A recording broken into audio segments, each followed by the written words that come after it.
everybody, and welcome to the Absolute Football Podcast, Absolutely Lower League, the show dedicated to everything from the EFL Championship, League One, League Two, and Carabao Cup this week. Because, I won't mention the game, but there's been one upset. I say upset, to be fair. Was it really an upset, or were we expecting it? Nah, Who knows? I was glad about Wigan beating us. It's not that much of an upset. That's true. I know. I'm glad you got that, Claire. But of course, we've got a lot of football to get through. I couldn't do it alone, so I brought the OGs with me. I'm so content and happy with this podcast tonight. I feel like it's back 2 years ago, like you said, Anne. But how are you and how's your week been so far? I honestly feel like I've gone through like a time machine. I've transported back to 2 years ago, which means we're in the championship. I'm on the right podcast. Everything's hunky-dory. I'm very well. Thank you very much. How are you? I'm really good, thank you. I'm a little bit tired, like I mentioned a minute ago to you all. It's one of them where it's been like back-to-back podcasts this week, and I think I'm all footballed out, but I can't be all footballed out because I've still got EFL to talk and cup football, but... yeah, I'm good. I'm really good. I think it helps that Dale are being half decent at the moment as well, so that cheers me up. But of course, Claire, how are you and how's your week been so far? And been to Home Bargain, so surely you've had a good day today. What a shop. You have seen my haul. It's not very exciting. Oh, I missed one out actually. I've got a little stocking filler for Daisy because let me tell you, the most exciting part about that shop is, are you ready for it? Go on. The Christmas aisle! No. Oh! It's nearly the most wonderful time of the year! Yeah, good, how are you? Yeah, I'm good. Really, really good. And Uncle Nick, I'm so happy to see your face. Everyone's always so happy to see your face. How are you and how's your week been? And it's good to have you back as well. Well, thank you. I got the invite from my little friend on the right, so thank you very much.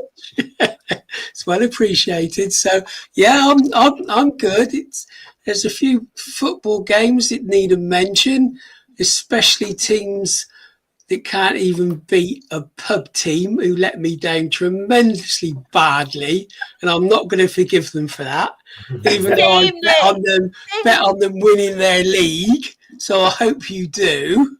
So, but yeah, no, it's football wise, it's looking up. So yeah, all good. Do you know what? Right, I had PTSD for this fixture anyway, because all I've heard since me and Claire met is how much she hates Brackley. So I thought, it's not going to be good anyway. It's going to be a tough game. And then when I saw Jim's 11 changes, I thought, wow, this is going to bite us on the ass. And it did. So I'm sorry, Uncle Nick, but it's Jim's fault. So was I. That was my banker on my accumulator. Absolute banker. And I even bet on Swindon winning and we won. And I never do that because they always let me down. So, hey, not to worry. It's not the end of the world. Do you know what I'm going to do? I'm going to clip this bit and I'm going to tag Rochdale in it and all the players.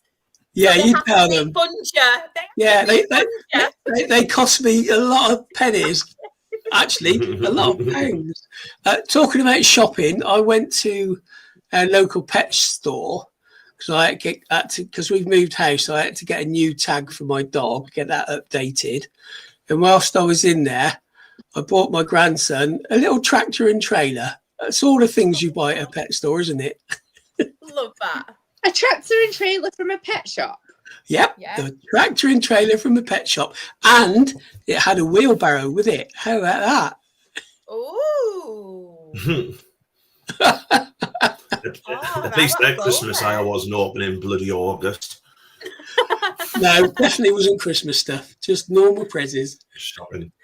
Says the one who had to put the tree up early last time. I know, in August. Not in August. I'm only kidding. But of course, it's not just us. We've got a lot of lovely people in the chat. We have Spenny Fan Chris. Hello, hope you're okay. We have Paul. Evening to you, Paul. We have... I'm at the stage where I can't even pronounce my H's again already. We have Aled. There we go. Honestly, if my brain's not functioning today, so I'm even more ditzy than usual, so I do apologise in advance. We have Johnny. Hi, Johnny. Your team aren't doing very well, are they? Wow. Not good at all. No, we will spend lots of time on Sheffield Wednesday in the Championship. I'm only joking. Or am I? Mwahaha. I scared myself then. It's a lot of chat tonight, so thank you so much, everyone. We have as well Dale, Plymouth at home for a Saturday, Cardiff City fan. Oh, it is the Cardiff City fan that doesn't like me because I said that about Brian Barry Murphy. But in my defence, I did say because of the experiences, and I'm hoping he's gained more experiences from his positions. You also said last week how impressed. I did. So, do you know what? There's nothing wrong with having doubts and then being like, I still want them to do well. And then exactly, they are doing well. So exactly. We've got Dylan. We know you love Port Vale, Dylan. We know. I think Dylan's a Stoke City fan. I do. He's just really big Stoke fan. I do. He's in denial. We've got Drita. Hello, Drita. Aled is really happy you're here, Uncle Nick.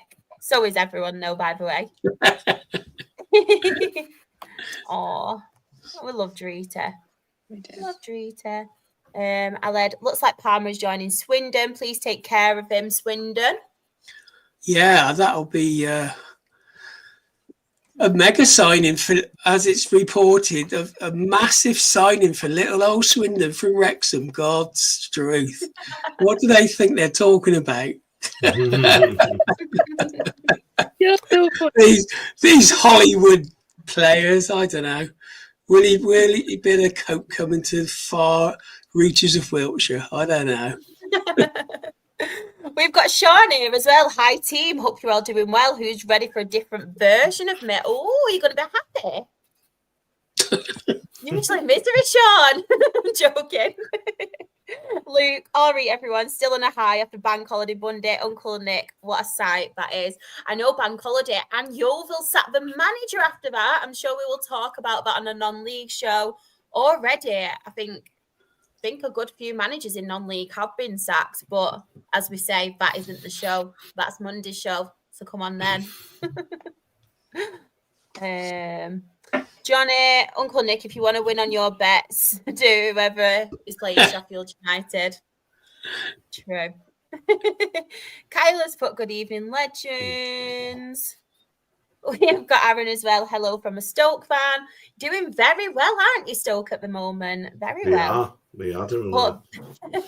Port Vale are the best.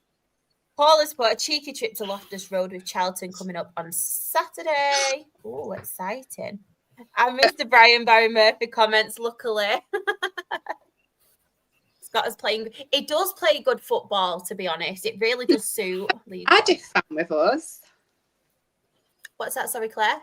I'm saying it's nice to have a Cardiff fan with us. It is. Do you know what? Even the Stoke fans as well. I like that a lot of new people are coming that support other teams. Like, don't get me wrong. We love all you OGs. So don't get angry at us, but we love introducing new people. And we've got our very own Jen. Hi, Jen. I had the privilege as well of double podding with Jen and Ben this week because we obviously did the non-league show. And we've done another exciting Women in Football episode as well. And can I just say, both of them were fantastic on that. JCB, as we say. We do love them. Don't usually get that being said about Cardiff. I'm actually mind. No, it depends how you behave, Dale. But of course, we do have to start somewhere. Championship results. So first, I'll come to you, Anne. Any on here you want to talk about or any standouts for you? Well, I mean, Coventry beating QPR 7-1, I think, might take some beating. Like, they were like 100%. with a 6-0 up at half time or something. I know it was like just after half time. So I was down at Burnley, and I was like, obviously, like at half time, we were that like the Sky Sports News. And I was looking, I was like, that must be a full time. It must have kicked off at 12 or something. You know what I mean? Like an early kick off. Oh no, it's only half time. So fair enough, right? Fair play. I mean, what else can you say? I mean, beating the team that early on as well in the season, 7-1. It doesn't bode well for QPR, does it? Really, when you know, when you go to wait to Coventry. Coventry are a good side. Don't get Coventry have always been a good side, and you know, Frank Lampard's improved them a lot since he's come in. But you look at them at the minute, they're like third in the table. Stoke under Mark Robbins, who was their former manager, they're top. It's like it's kind of a table where, and I know there's only been 3 games, but it's a table where we obviously did our predictions and stuff. And you know, I'd said Ipswich, Southampton would be up there, and they're like down in 18th, and I don't think Ipswich have won a game yet. Obviously, you know, Sheffield United are where Sheffield United are, but yeah, to lose, if you're a QPR fan, I'd be a little bit worried there. But yeah, I think you should be banned from going now, Simon, if that's the game. To be honest, I mean, I know there is a long way to go in this. You know, the game, the league's never over after 3 games, but there's a lot of sides there that are kind of hitting the top there, and I don't think we would have thought about it, but you know, to go and blow a team away. I know Jack Redoni. I'm a massive fan of Jack Redoni, and I think he's a cracking footballer. He scored 2. I think Victor Torp scored 2, and he only deals in pile drivers. So I'd imagine them were good. They were good goals and stuff. But you know, massive fair play to them. And what a way to like kind of it puts their stamp down for the rest of the season. Now it's like, well, we've started well, and Coventry have always started poorly in the last few seasons in the Championship. And if they start and they normally come with like a good run, now they've started well, they might be, you know, up there at the top of it for a few weeks to come. So fair play to them. Yeah, definitely.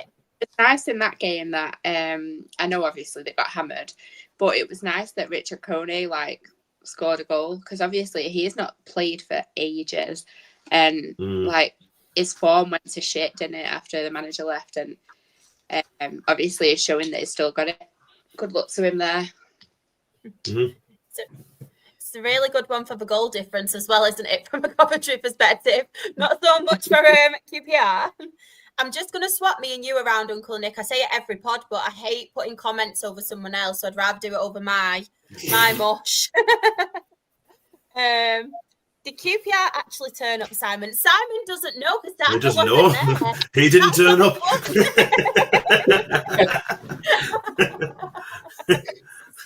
I mean, that's a bad getting a miss.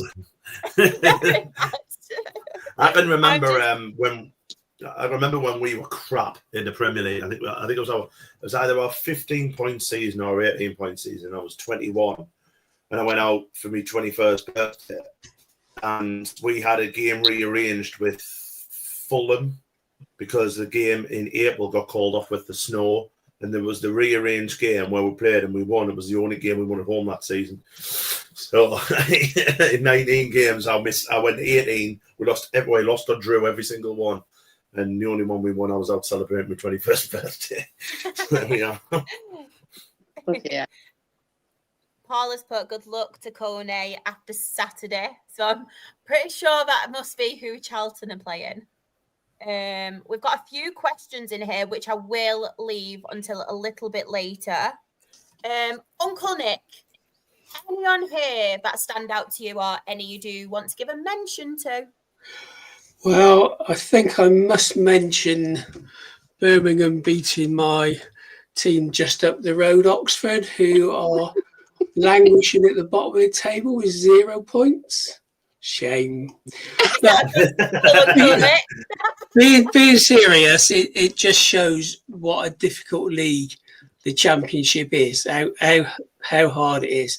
And in fairness, they did pretty well last season, but it's always that seems to be that second season that teams can suffer and struggle. And yeah, they've had a terrible start. And like I say, you look at the teams near the bottom of that league, your derbies. Sheffield Wednesday is probably not a surprise because what they've gone through. But QPR, you know, they've always been mid-table or pushing than Oxford. And Sheffield United, bottom of the league. I mean, what the hell's going on there? So, and you've got Ipswich and Norwich down there as well. So it is such a tough league, that Championship. Basically, you've got to be, you know, a Premiership type club with plenty of money to have any chance of getting out of that league. So it is really difficult. It is a Prem League 2, to be honest. It's such a tough one to go if you haven't got the money to compete with the teams at the top. So yeah, it'll be interesting to see how the league pans out. Definitely. I just wanted to speak to Johnny, because obviously Johnny is a Sheffield United fan, and I'm wondering whether it's pretty similar to last season, because I had them doing really well in my predictions. I did the same with Luton, and I think I relegated Luton. So I'm wondering, Johnny, if that's the jinx. I do apologise, by the way.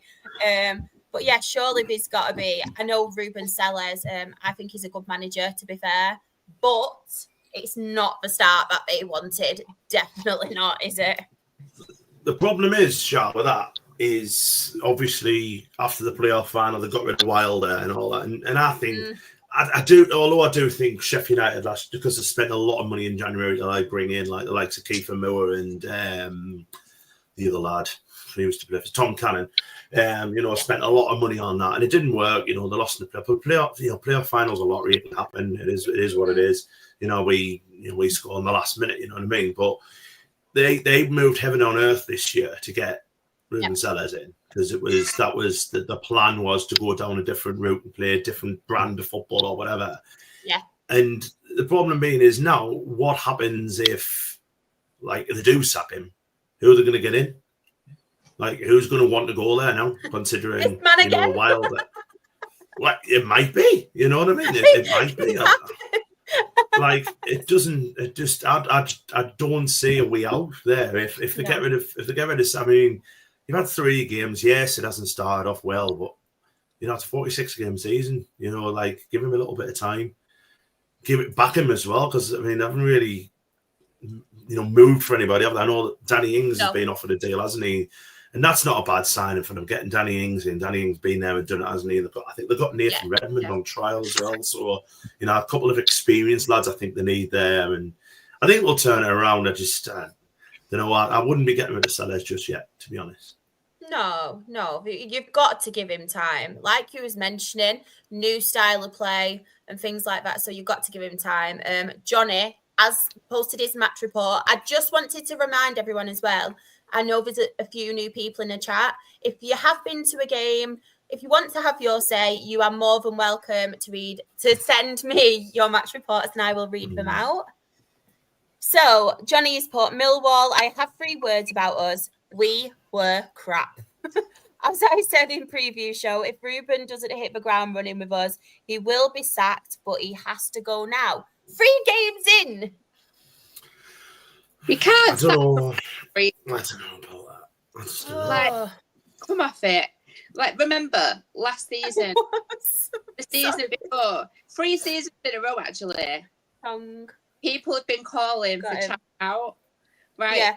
Look what he's done for us. He even achieved promotion in one of the seasons where people were calling him out. Just because you've had a shit start to the season doesn't mean you're going to have a shit season. You need to not be in the nicest way possible, because we all are. You just need to be a bit less fickle. 100%. I'd be intrigued to know as well, Johnny, were you one of the people who wanted Wilder out? Because I'm pretty sure you were, from what I remember.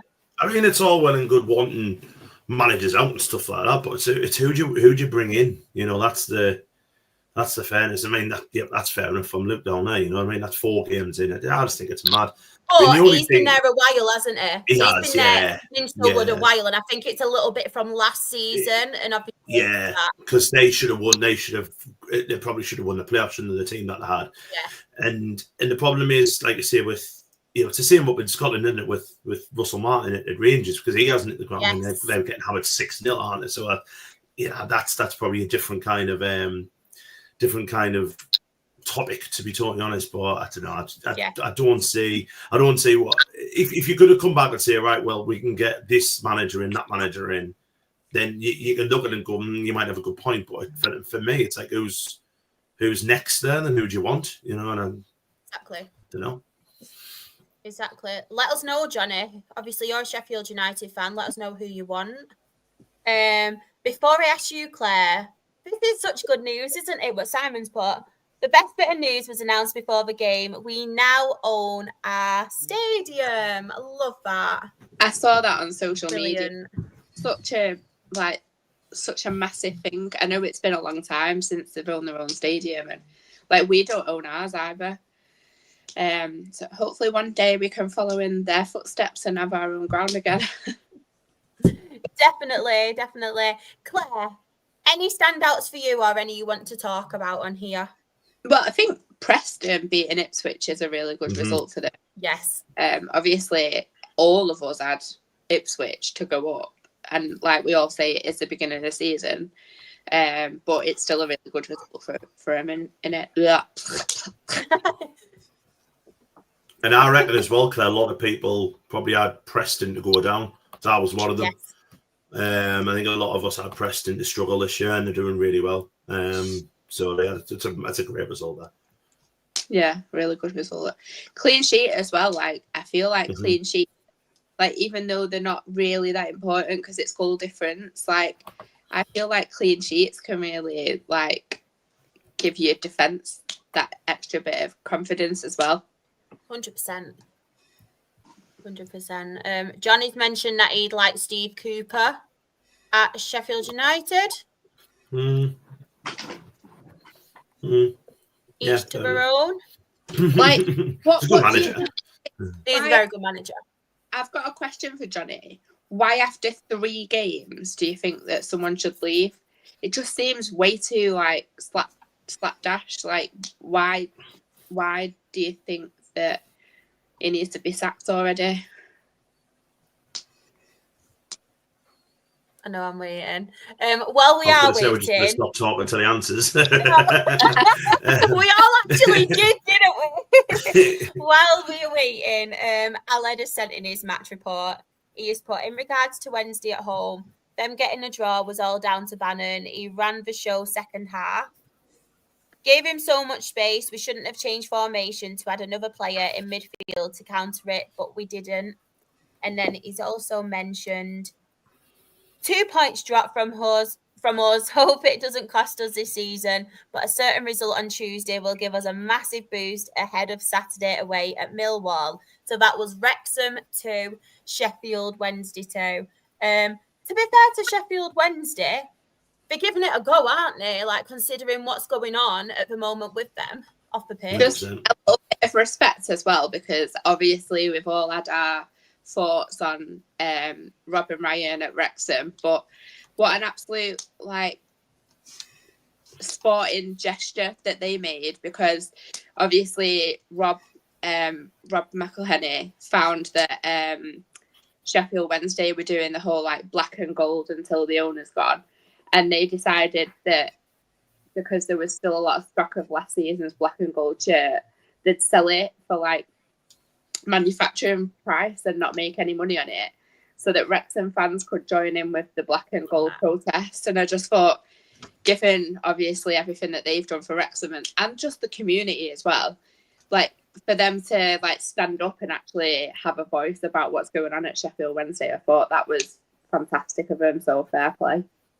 Love that. And people like that who have, I know a lot of people criticise them because of everything with Disney and stuff like that, but for somebody to have that platform and give Sheffield Wednesday that kind of platform as well, because people all over the world will see that now, won't they, as well? So that is, honestly, it's brilliant from them. And I know a lot of people have their opinions, but they do like to get on board with a lot of things, Rob and Ryan, don't they? Whether it's Wrexham, whether it's other people's football clubs as well, they do really get it, which I have massive respect for.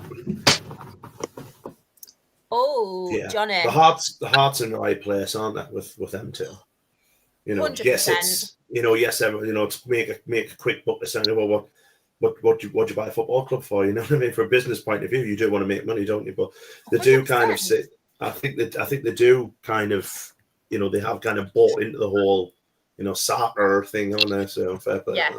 When you watch like the Disney show and everything, it shows that they're actually learning Welsh. They're learning different, like they're learning about Wrexham, not just about the football. Yeah. Sorry, I'll just be 1 minute. No problem. Sorry, but I'm not laughing at this conversation because it's really serious. I just poured my drink down my face and down my top. Don't worry. Do not worry. Just back to Johnny in Sheffield United. The reason he wants him sacked is because he's too late with the subs and he thinks the job is too big for him. And he would be happy with Danny Roll as their manager. I don't think he'll go there. Just for what he's done on Wednesday. I think that's it's just going to like tarnish his legacy, isn't it? And he did such a good job at Wednesday, so I can't see that happening. But the Cooper one, I think, is a good shout. If the very good shout. Which I don't think I don't think they will. Not just yet, anyway. Aaron in the chat, obviously Stoke fan, he's asked us our thoughts on Stoke. So I think, you know what, with Stoke, and obviously that game against Southampton, I mean, they were down to 10 men as well. Like, I think it was down to 10. Got a second. Yes, you know, Southampton pulled one back. But, you know, Will Stills actually started okay for Southampton, sorry. And, you know, for Stoke, I think it's been a long slog for them, hasn't it? They've been out the Premier League for a long time. They nearly got pulled into a relegation dogfight last season. They were very close to it. They have started well. It's whether, I think the problem is I've got with Stoke, and I see this quite often with teams who start well, it's whether they've got the depth that, you know, because we're soon going to be playing 3 games a week for a long time, you know, then you get the cold weather comes in, and, you know, players who you sign from abroad, they struggle to adapt to that. You get the injuries, your suspensions and stuff. It's whether they've got what I will say about Stoke, they've got the best goalkeeper in the Championship in Victor Johnson. It's such a good goalkeeper. But yeah, fair play. I don't think anyone of us seen that would start as well as they did. So, you know, I've got nothing but respect. He's also asked as well, is a score prediction for Stoke versus West Brom this weekend. So I'll ask all of you actually, and we'll come back to it. So I'll go for you first, Anne. Stoke West Brom, what are you thinking? Well, West Brom is signing Chris Mepham, aren't they, from Bournemouth, which I think is a tremendous signing. He was here last year and he did a really good job here. So if he shoes up West Brom, then I'll go for a score. I'm going to sit on the fence. I'm going to go for a draw. I'll go 1-1. Uncle Nick, Stoke West Brom, have you got a score prediction? Are you going to put a bet on it like you did with us? No, I'm not putting any bets on this week. I've got the hump. I'm going to go West Brom to win 3-0. How about that? Actually, before you go on, I think it's quite entertaining reading the comments of fans that want to get rid of managers and having opinions, because our manager at Swindon doesn't like Swindon fans having opinions. And he gets the hump and he goes on a rant. And he thinks fans don't know anything about how a football club works, and they should keep their opinions to themselves, and they should just support the team on the Saturday or the Tuesday and get on with it. So it's quite interesting seeing all the comments about supporters saying they want this manager out, they want that manager out. And in fairness, you don't know what goes on behind the scenes, and you don't know all the details, and you don't know whether the players, you know, aren't taking to the manager, and whether the chairman is fed up with the way that he's managing the club. But unfortunately, our manager, I love what he does with the football team and how he's got, well, our performances haven't been great this season, but how he's, you know, motivating the team, and he's great at all that. But I just wish he'd shut up and leave it at that, and stop the nonsense with having to go at fans. Every football fan has an opinion. Most football fans, and I include myself, don't know what we're talking about because we just talk shit, but we do it because we love our football club and we see it one way, other fans will see it another way, and that's the joy of supporting a football club, because I can look at a player and think, he had a crap game, and someone else will say, what are you on about? He was playing a match. Yeah. It's what football is about. It's why you support a football club. So, but our manager does get the hump quite often when opinions are expressed. So it is entertaining seeing the comments coming through. I want this one out, he's crap. That's really good. That's so funny. I mean, it's, yeah. I'm just going to quickly just point out another couple of good results. So obviously Blackburn Rovers beating Hull City 3-0 away from home. I think that's a good result. And also Middlesbrough beating Norwich, another one. I had to do well this season, Norwich. I think I'm just a jinx of a podcast. So I should have had Oldham to win League Two. When I was on my way back from Burnley, when we stopped off at York, we bumped in. I mean, obviously, us and Borough don't particularly get on, but we bumped into a few Borough fans who were on their way back from Norwich. And I was having a bit of crack on with a couple of them, and they said that Rob Edwards has got them playing some wonderful football. So there we go. I know you. I know we you love him. I know you love him. But apparently, they're playing some lovely football. But they've just lost. It's Fayez has just gone to Norwich, I think, or Ayaz, something like that. But anyway, they've just sold him, and apparently Hayden Hackley's wanted in the Premier League, and if they lose him, then that might change. But apparently they're playing some lovely football, so there we are. Oh, we love Rob Edwards. We love him. What a nice man. What a nice man. What a pleasant-looking chap. Nice man. I didn't say that, and you did. Well, he is. I don't know. He's a bastard, isn't he? Yeah. Chris has put as well, Bamford has left Leeds. Who's going to sign him? Patrick Bamford. Do you reckon he's coming to the Championship? Yeah. Who do you reckon he's going to, Claire? No, I don't know. I can see there being a fair bit of competition in the Championship to sign him, but I don't know. I've not got a crystal ball. You've got to get your crystal ball out now from home bargains. I'm trying to think of teams who are struggling for a striker. I don't think he'll go. I don't think he'd go.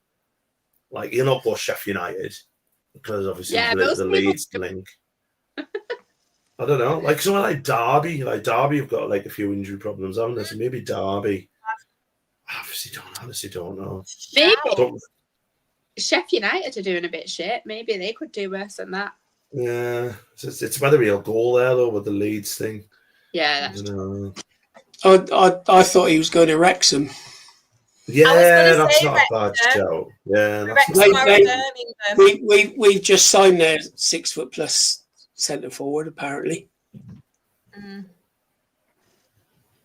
Oh, Aled, let us know. Let us know if you would like Patrick Bamford. Sean wants him to go to Northampton. Not a chance. Simon has put, who would be daft enough to sign someone with his injury record and the wages he'll want? Yeah, that's fair. Wrexham. Wrexham. What's the money? It's cool because we signed Nick Powell on a lot of money and he was always injured. Teams are going to sign a player that's going to be good for the period of time they are playing, knowing that they get injured more than average. He's had a lot of injuries lately as well, hasn't he, Bamford? I can't remember. I can never remember him playing in the last year and a half or something. And no, I can't. I don't know if obviously I've just missed it or something, or he hasn't scored many goals. I just can never remember him playing. No, I can't. To be fair, I can't remember him playing against us last season. He might have done, but he obviously didn't do anything. I just can't see him going to Sheffield United. I really can't. Oh, Matt Robbins at Stoke. Aled missed what we said. Do you want Patrick Bamford? Yeah, there's the truth in that. While we get a response from Aled, I will read out the championship table at the moment. We are only 3 games in, though. So, top of the table, we have Stoke City on 9 points, Middlesbrough a second on 9 points, Coventry City a third on 7 points, but with a very good goal difference. West Brom a fourth on 7 points, Birmingham City a fifth on 7 points, and Preston North End. Yes, Preston North End is 6th on 7 points. And then in the relegation zone, we have in 22nd QPR, who have 1 point, Oxford United are 23rd on no points, and Sheffield United are bottom of the championship table on no points. I mean, Sheffield Wednesday fans must be smiling at that. I know they've got a lot going on at the moment, but they must think, well, at least we're above them. Oh, Alan don't want him. Alan don't want him. Oh, I read that, Johnny, as please read who's bottom. So Sheffield United at bottom of championship table on no points and a -5 goal difference. I'm sorry, I'm in one of them moods today. I'm in a proper shithouse mood, so I do apologise. It's nothing personal, guys and girls. I promise. Yeah, it is, you bitch. I am. I'm a proper bitch, to be fair. I mean, I was the one who made Jim change our team, a whole team for you, Uncle Nick, so we didn't win. Yeah, thanks. I wouldn't do that ever. Honestly, the mood I was in on Saturday night, it was a good job I were at a 30th, my friend's 30th, or I would have been stewing on that and I probably would have turned into a Twitter troll. So, Claire, do you want to talk about Stockport first? Why not? So, Stockport County 2, Burton Albion 1. So I think, yet again, I'm going to put my prediction hat on. Thinks I'm miserable? I'm joking. I'm going to go out on a whim here and say I think Burton Albion will stay up, no problem. Gary Bowyer has got that team playing some really good football. So we played absolutely shockingly shit in the first half. Say that again. We played absolutely shockingly shit in the first half. We couldn't string like more than 2 or 3 passes together. Every single 50-50 was falling Burton's way. Just one of those that just nothing's going your way. And it gets really, really annoying to watch. And luckily for me, I had Daisy with me. So, you know, she was eating sausage roll and then offering her sweets to everybody. So I did have a little bit of something to entertain me rather than the football. Do it.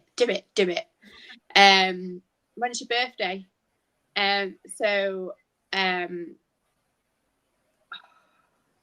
Can't say enough about him. He is just such a nice boy. Hope he does well at Bristol. Anyway, I'm going to crack on. So, Godwin Mayfield, I think his name is, put Burton 1-0 up in the 24th minute.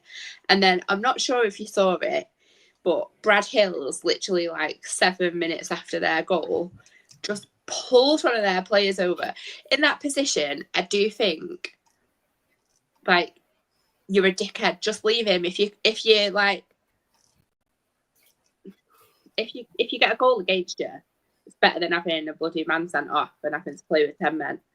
And then you could say, though, Corey Adai maybe should have come out of his goal to clear that ball. I think recently he has been a bit guilty of just being stuck to his line and not really coming out when he should. Not shouting either. I like a vocal goalkeeper who keeps him in, like, commands his area and all that. And he's just really doing that at the minute. It's super talented, don't get me wrong, and I don't want to obviously talk bad of him when he's kept us in games more than costing us. But I just think, that little tiny bit of improvement could really improve his game. So hopefully it take that as a constructive criticism rather than just being shit. Anyway, thank God we got to half-time at 1-0.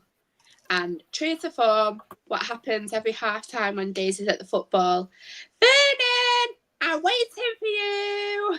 Oh, that's cute. She took a little present for Vernon Bear. I took her in the shop and I was like, right, do you want to get him some sweeties? 3 bags of sweeties later. And a bottle of... second half, we were all a bit like, oh, what's going to happen here? I even thought, do you know what, if we go like 3-0 down, I might leave.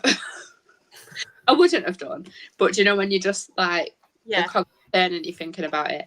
Anyway, second half, we made a couple of subs. And we just played so much better. Like, we were stringing passes together. We were creating way more opportunities than we like got anywhere near in the first half. So Jack Diamond put us equal. I couldn't get my words out. And put us equal. Kyle Wootton passed a brilliant ball to him. I can't get my words out today. I don't know what's the matter with me. So Kyle Wootton was subbed on at half-time. I think, no, it was just before half-time. But what an incredible difference. Kyle Wootton is so underrated. The odd person in our fan base slags him off, and I just think it's the most ridiculous thing because he is so underrated. Anyway, Jack Diamond, what an absolute player he is for this season. He is for us this season. For fuck's sake, I need a ban. So, I'm chuffed for him, like, to be fair, I'm really chuffed for Diamond, like, because obviously he's had such a hard time, and he's a lovely goal. I can't remember who it was against early on when he got that curler. I think it was your second game of the season. He got that curler. Like, he just took out his foot, just went bang. There you go. I knew it was going in. It was a lovely goal. Yeah, it was at Wickham, that wasn't it? Beautiful goal. But yeah, he is just playing some outstanding football, like getting himself into incredible like spaces, assisting. If he keeps on like he is, then he'll be in with a shout of player of the season already. I think last season he was a little bit off the ball a little bit, but he'd probably got a little bit of a mental battle going on given what he'd been through and everything like that. And I don't know, maybe he's just had the time to sort of get through it, and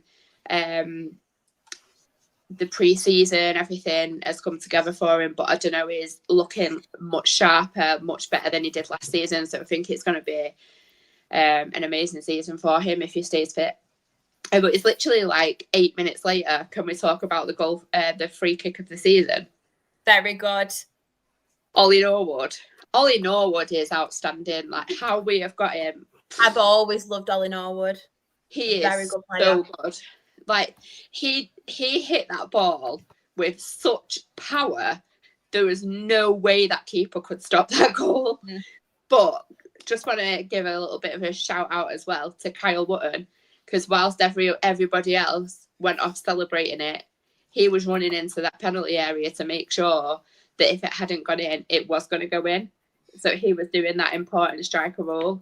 Some of our players were literally like this because they couldn't believe like what a goal it was. But you'd think you can't shoot from there. But it was such an important win for us because, yeah, he is.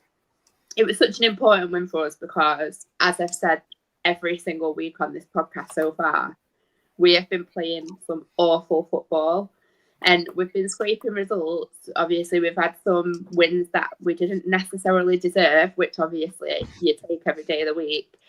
But I think it's the kind of result like Saturday that will kind of kick you up the arse and will motivate you, because, you know, winning a match with 10 men is such an achievement anyway. I just think you have to obviously bring your game up that extra level. And I'm just hoping it starts us playing better. And I just want to say as well to some of our fans, they were shouting like, Dave Challoner's got 45 minutes to his career. Absolute fucking bullshit. Dave Challoner is earned his right. Wow. Honestly, we've lost one league match. Stop. That's blown my mind. Right. And people do this. Like, the season we got promoted, the season we won the fucking League Two, people were calling for Charlie to get sacked. I just think you need to kind of sit back a little minute. And I will say, very small minority, but sit back, look at what he's done for us, and just think he got us in the playoffs last season in our first season in this league. Like, don't be a gimp. That's ridiculous. Like, every season, no, he's done better and better. I know, exactly. That has blown my mind. You're going to judge him in August. Wow. Crack on. Wow. Yeah. So, brilliant. I have no words. Gary Bowyer will 100% be keeping Burton up. What a manager he is. With the smaller resources that he's got as well. What a manager. What I am fuming about, though, Claire, is the news that's broke today. I'm fuming, but I'm not, right? Because I don't know if anybody is saying, but Corey Edwards, somebody that has come through our academy and our ranks, it has been linked with a move to Stockport County. Don't get me wrong, from a Rochdale point of view, I'm absolutely gutted because I honestly think he'll be similar to what Ethan Briley is like. Very good. Old before his time, calm, cool, composed midfielder. Like, honestly, you wouldn't think he is as young as he actually is. Like, he's so old before his time and very, very wise. Reminds me so much of Ethan Briley, who we had, who obviously is at Brentford now, is on loan at Exeter this season. So I'm gutted from that perspective because I could honestly have seen him like progressing and then one day becoming like a future captain at Rochdale. I think he's got that kind of mentality, and I think he's just, honestly, the person he is such a lovely, lovely kid. But on the other hand, I'm thinking he deserves that move to Stockport. And obviously I've heard you, Claire, come on time and time again about obviously what Stockport are building, and not just the first team, like the youngsters as well. And I feel like he deserves that kind of thing because he's come through the ranks, and honestly, he's one of the nicest like guys you will meet for somebody so young.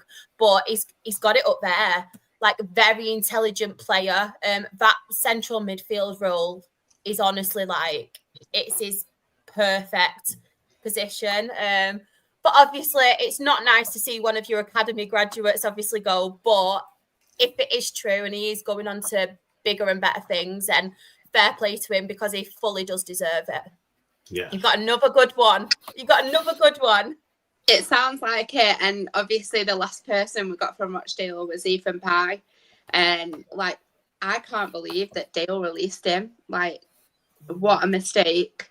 Yeah. But you know what? How many seasons ago was that?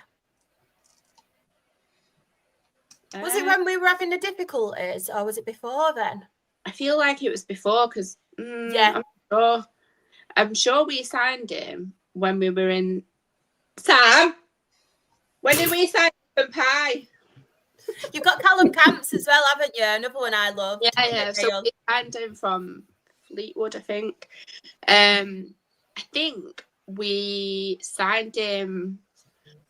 I can't remember when it was, but I feel like Blythe were at Wembley when we loaned him out there. So it's a good few years ago. Yeah. Let me Wikipedia it. I have come up with a bit of a compromise though.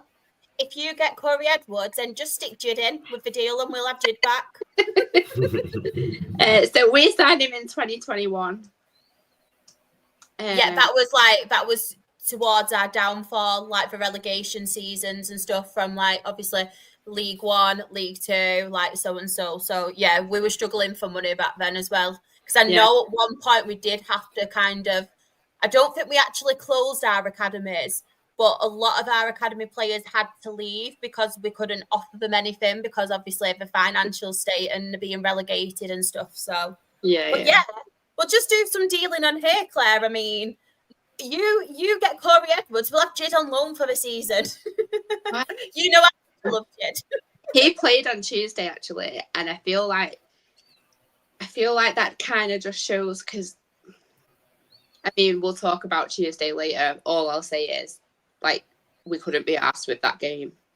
But I feel like Jid should be going out on loan, because I don't think he's going to get first team football. So we've not really loaned that many out this season yet. So we'll have him. I'll happily take him back. You know how much I love Jid. Right, we will get back on to obviously the other results. Claire, I'll come back to you again, obviously being League One. Any standouts for you on here, or any you do want to speak about? Yeah, so Mansfield beating Leyton Orient 4-1. Like, Richie Wellens is such a good manager, and like we've spoken extensively about him and the achievements he's had already. But Mansfield, I kind of thought that they'd struggled this season, and they're just yet again showing what a small but powerful squad they are. They seem to kind of do the little things right, if that makes sense. But that's a cracking result. And then, I was going to say Cardiff beating Luton away as another, because, like we say, Brian Barry Murphy is doing a great job, and they're just flying so far. Completely agree with that one. Uncle Nick, any in League One for you that stand out? Yeah, Claire's already mentioned them. Is Cardiff. We played them in the League Cup, which you'd expect them to beat us, to be honest, at their place, because obviously they were relegated from Championship previous season. But the first half, they absolutely played us off the park. We didn't get a sniff, and that Ruben Colwell is one hell of a player. I saw him in a game earlier in the season, and he just ran it, and he scored an absolute belter of a free kick to make it 2-0 at half time. Second half, we come back into the game. Now, whether they sat back a bit or relaxed and thought the game was won, we made a game of it. We could have snatched an equaliser, probably wouldn't have been deserved. But to me, Cardiff look a real good side, play some really good one-touch football, great movement, midfield, boss it. So I would expect them to be near the top of the table come the end of the season, just on what I saw from watching that game. I mean, obviously, there's a lot of good teams in that League One, but I think Cardiff will be the ones that people have got to look out for 100%. Definitely. Ant, any on here for you? Apart from Blackpool putting two different 11s out and playing twice in the same day, I hit point mistakes up, but there we are. Wimbledon beating Barnsley 2-0. I think that's a great result for Wimbledon. You know, good clean sheet away there. It's probably at home to a side who I think will be up there. So, probably that. Definitely. I think another good one as well, obviously considering both teams have been doing quite consistently well. Huddersfield beating Stevenage, because we were talking about Stevenage and how well they were doing. I think both sides have started off pretty consistent, haven't they, this season? So, very good result on there. Obviously, Wycombe 2, Reading 2. Reading haven't got off to the best start, have they, this season? Now there's Wycombe. True. But considering how we fought last season and how we did, despite having all the troubles off the pitch, we just missed out on the playoffs. And then this season, they just haven't really got it going yet, have they? Not yet, no. Plenty of time, though. I think they'll be all right. Definitely. We have got Sean. Oh! Exeter at home. Bloody hell. What a start. Nesta Guinness-Walker put a delicious cross for Loney, Ethan Wheatley, to make it 1-0 in the first minute. Is that Ethan Wheatley from Manchester United? Pretty sure it is, isn't it? In the first minute, and then Max Dyche made it 2-0, game, set, and match. Do you know what? It makes a change that Sean's got a longer match report than we were crap. We were awful. We've got Spenny fan Chris as well. He's put the real Wimbledon getting a good win and a clean sheet. And Dreety's match report. So obviously Peterborough United won, Bradford City won, and I feel like I have to apologise because I did predict this, but I will read it. My match report, both sides started cautiously with Peterborough showing early signs through efforts from Archie Collins and former City midfielder Brandon, is it Keeler? Either or. Bradford's best chance came from defender Matt Pennington, but neither team could break the deadlock before half-time. Peach, have I missed something?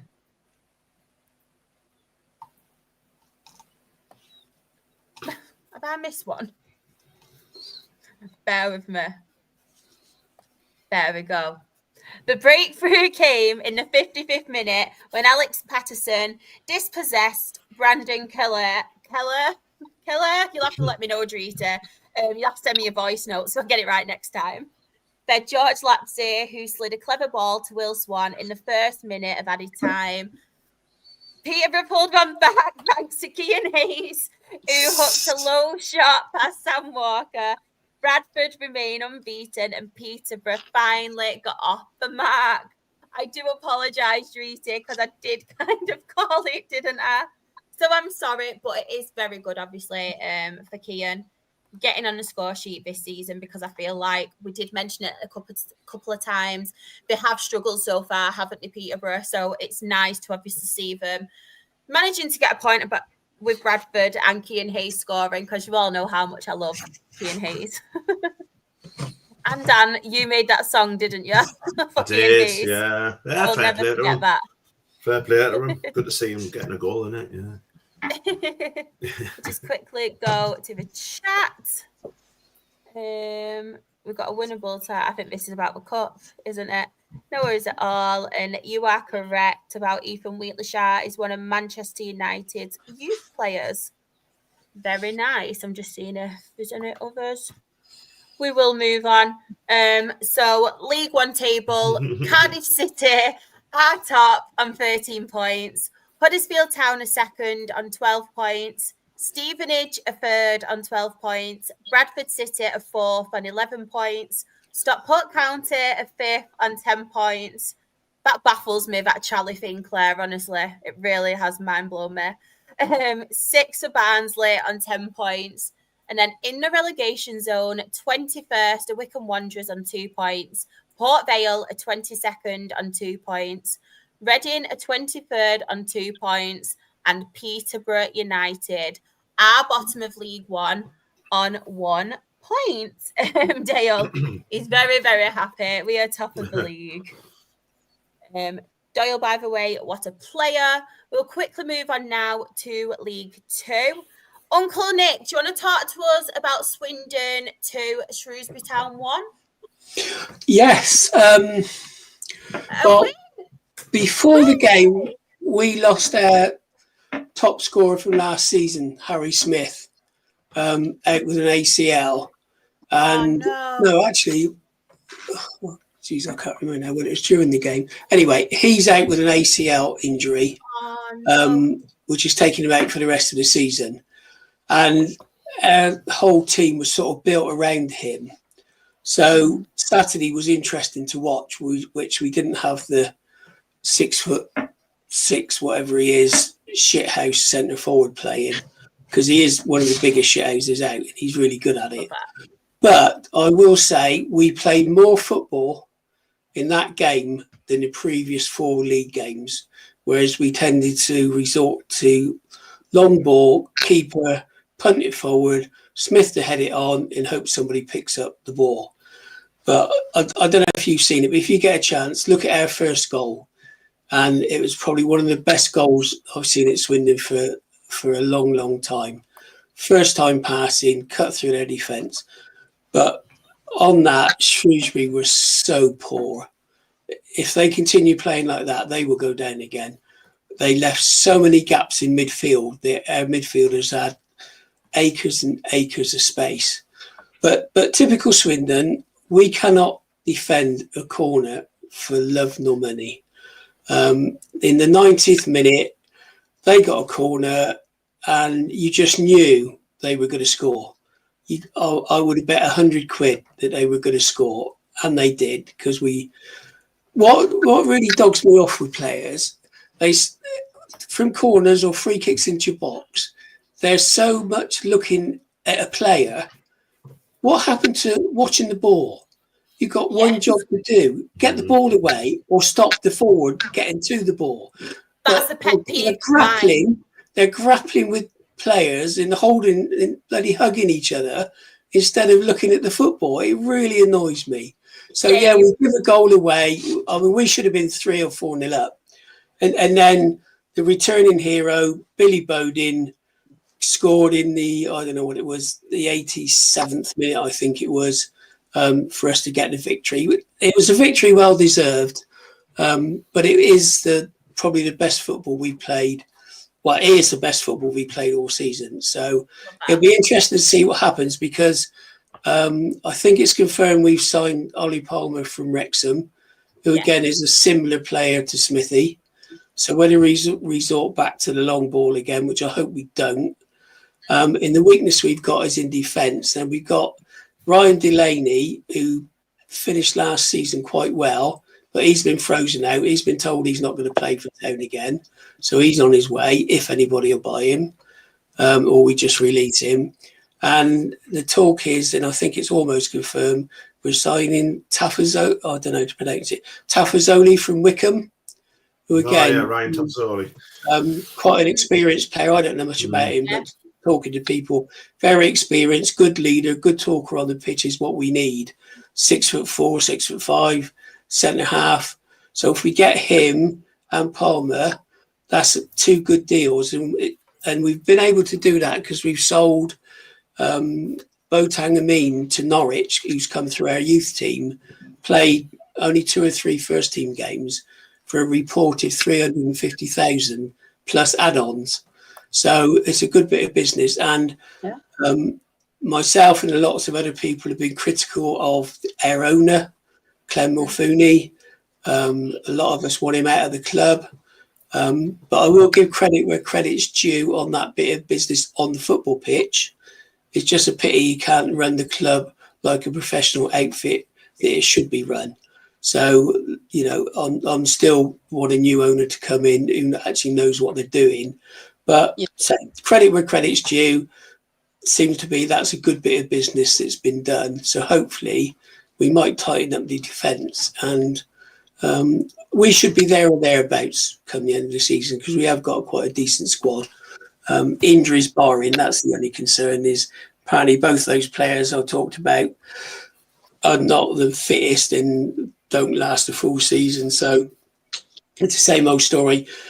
We're not going to get players at 100% top dollar because we don't pay the money. But yeah, it's looking positive. So I enjoyed Saturday's game, and it's looking good on the pitch. How's Jimmy Ball doing? He had a really good game at Oldham, and now he's out for 3 or 4 weeks. Love that. Oh. Yeah, apparently he turned his ankle in training, which was a shame because he played really well, looked really good. So yeah, it's a pity. So yeah, apparently that's what I say. Injuries are going to be the killer. I think we had the Bear A team that they said on Saturday, but we should be able to cope with that. But yeah, from what I've seen of him, I'm quite impressed. He looks decent, but it's just the old injury thing, which is a shame. Can I just ask you again, Uncle Nick, who did you have a good game against? Oldham.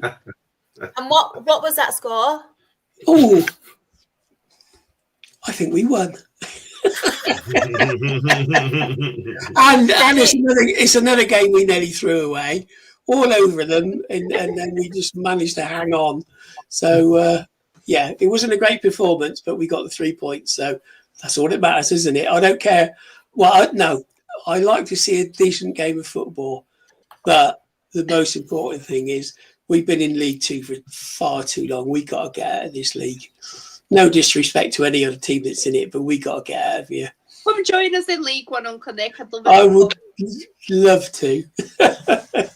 Hopefully, if my double comes on with Swindon in Rochdale getting promotion. Happy days. I know. I'm hoping us and Oldham swap. If there is any Oldham fans, it's all banter, I promise. Yeah, that'll be good. No. One thing I did really want to address, though, and I was going to address it, really, really sad news, obviously coming out of Chesterfield. Co-owner Phil Kirk, unfortunately, after a short illness, he has passed away. Just wanted to send thoughts to obviously everybody at Chesterfield, his family, his friends. Just really awful, wasn't it? I know we've spoke about it a couple of times on this podcast, and yeah, it's just devastating, isn't it, for everybody? Yeah, really sad news. And I think when I was reading, obviously, the post and kind of tributes that people were paying to him, and it sounds like he was such a fantastic owner, but most importantly, like a really big family man. So just obviously echo Shah's thoughts and send love and best wishes to everyone that was close with him, and to everyone at Chesterfield. Yeah. Right. League Two. Uncle Nick, I'm going to come to you again. Any other results on here that you want to give a mention to? I mean, I'm looking for one. Oh.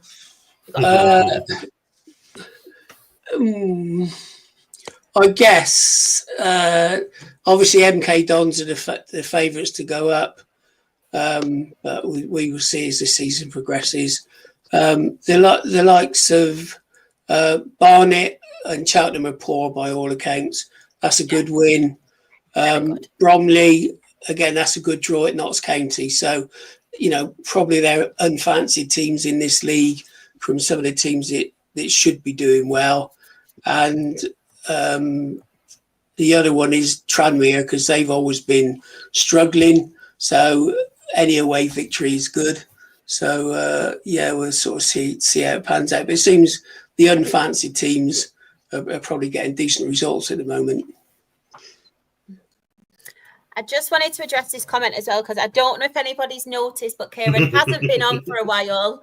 So, yeah. We released him on a free transfer. Swapped him with Drita. Good swap deal.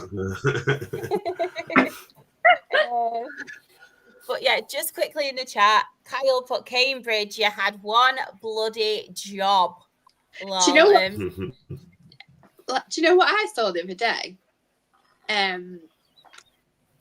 Did anyone know that Gillingham 17 matches unbeaten? Crazy, isn't it? With Gareth Ainsworth. Yeah. And like doing that well, you can't bet against them, can you? How many of them have been wins and how many been draws? Just out of interest, because I didn't know that. I'm gonna go have a look now. I bet it's a few draws, but no, it's still a cracking run, that, to be fair, since he's took over. Yeah, definitely. Like between March the 15th, and they played 6 games between the 15th of March and the 8th of April, and they were all draws. Yeah. Then there's like 1-1, draw 1, 1-1, draw 1, 1-1, draw 1, 1-1, draw 1, draw 1, 1-1, 1-1. They've won 2 in a row, but even 17 in a row is like without losing. It's pretty good. Yeah. Very good, especially like I said against Crewe Alexandria, because Crewe have been on a roll this season, haven't they? I think have they actually joined top with 12 points? Yes, they were the only team with a 100% record, weren't they? Yes. Well, there was them and Stevenage, and then they both lost this weekend. That's it for until Saturday, early kickoff. Yeah. Should we just read out what Aaron said before? Because obviously I told Aaron, Aaron's unfortunately not very well. So I told him, don't worry about it. I'll read out your match report and say Oldham are shit. And Aaron wasn't happy about that. But I will tell you now, Oldham are shit, but they've got the best XG in the league. So the heroes. XG. Can we just say XG is a pile of fucking wank? It doesn't give you points on the table. That's true. There's only one thing that gives you points on the table, and scoring goals. It's two contexts. Like, yeah. Expected goals. Come on. Expected goals, isn't it? That's rubbish. As Uncle Nick has always said, there's only one stat that matters. Exactly. Yep. 100%. But no, Aaron said Oldham are playing well, they're just not scoring. So it's also said as well, right? It was actually common knowledge in my National League group chat. So I do apologise, Aaron, because this has happened before, and you said Jay Bird was 100% coming to Oldham, and Sam Waller was. And apparently through Aaron, he said Ollie Pearce is 100% moving from York to Oldham. That's what Aaron said. So I'm not sure it's 100%. I think it would be a very good signing if it happens for Oldham, but I don't know if that is 100% true. Yeah. He also told me in pre-season that Kyle Wootton was moving there, so let's wait till it's announced. Christ, Alexander, he's not going to be gone there the way Aaron's going, huh? I know. He also told me as well that Emmanuel Desirue isn't a good striker, and he's smashing it for us at the moment. He's fantastic. He's absolutely fantastic. I love So he was at Hartlepool, wasn't he? And I watched a couple of those at Hartlepool. Absolutely cracking football. Yeah. But yeah, Aaron, if you are watching, this is what you get for not coming on. You could have defended yourself, but you can't. And is there any on here that stand out to you? Milton Keynes Dons, because it was against Newport County. No, in all fairness, no. I think we just mentioned obviously about Falkirk at Chesterfield, so good result for them, obviously, to put that into perspective and stuff like that. But yeah, not really. There's nothing much. These have gone over everything, I think. Yeah, pretty much. I think it's a good result. Obviously, Bromley 2, Notts County 2. Very good result for them. Another one, Accrington Stanley against Grimsby. We will get on to Grimsby a little bit later. Not that it was an upset, to be fair. A lot of people actually expected Grimsby to win at this point, didn't they? But another one I wanted to mention, obviously, Walsall beating Salford City. That's a good result for Walsall, yeah, because I think Salford will go up this year. So, yeah, good result. Barrow as well. Barrow getting a win against Colchester. 2-0 away from home. In the group chat made me laugh. Yeah, I agree with everything just said. Dale, ex-Cardiff boys upsetting Newport. I know. Oh, I forgot to say that a minute ago. Just to Dale, if you go to Stockport on the 15th of September, if it's raining, don't forget to take some sort of waterproof, because there is no roof on the. We are getting a temporary one until we redevelop the ground, but for now, take a coat or something. I know that from bitter experience. I mean, we've all been there. Remember me at Accrington? That's where Where's Claire started. Oh, Where's Claire? We need a Where's Claire. I nearly got hypothermia that week, and then the game got called off. It was horrendous. It was lovely and sunny when I went, and we won 7-2. Oh, you've got a bit of doing that teams, haven't you?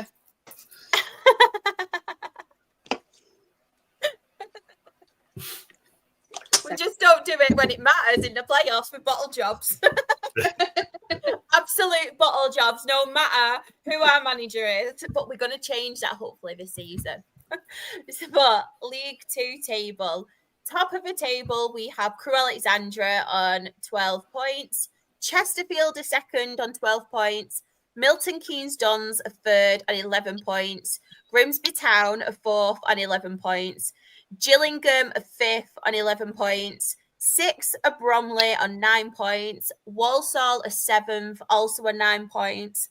And the goal difference is shocking on it. Yeah. But 23rd are Shrewsbury Town on 1 point with a -10 goal difference. And bottom of League Two, also with a -10 goal difference, but no points, is Cheltenham Town. Wow. Wow.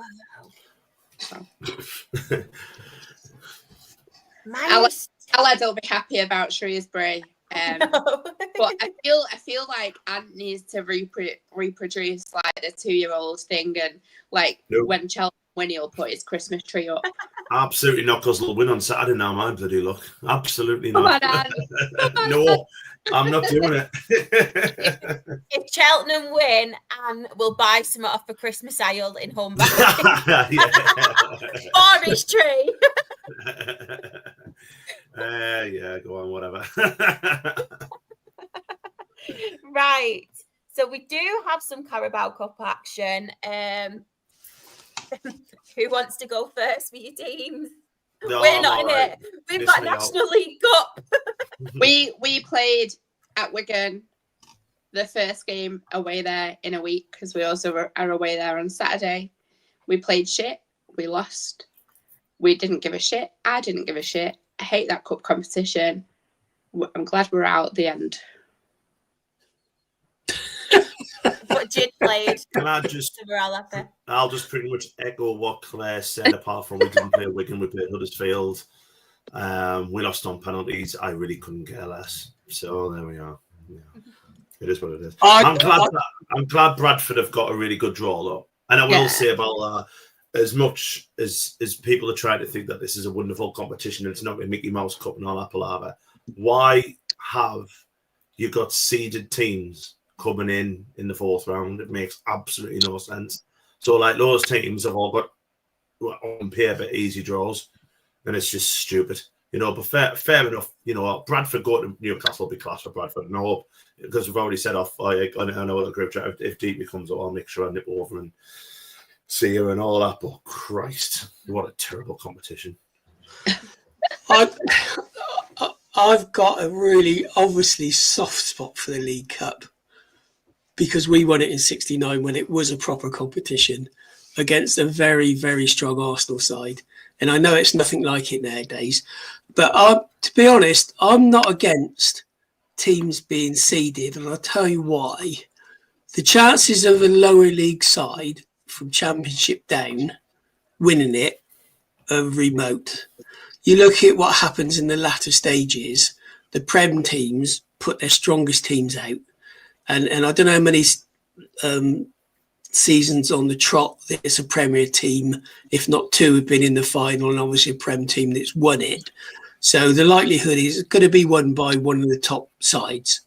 And obviously Newcastle did it last year, and that's pushed them on.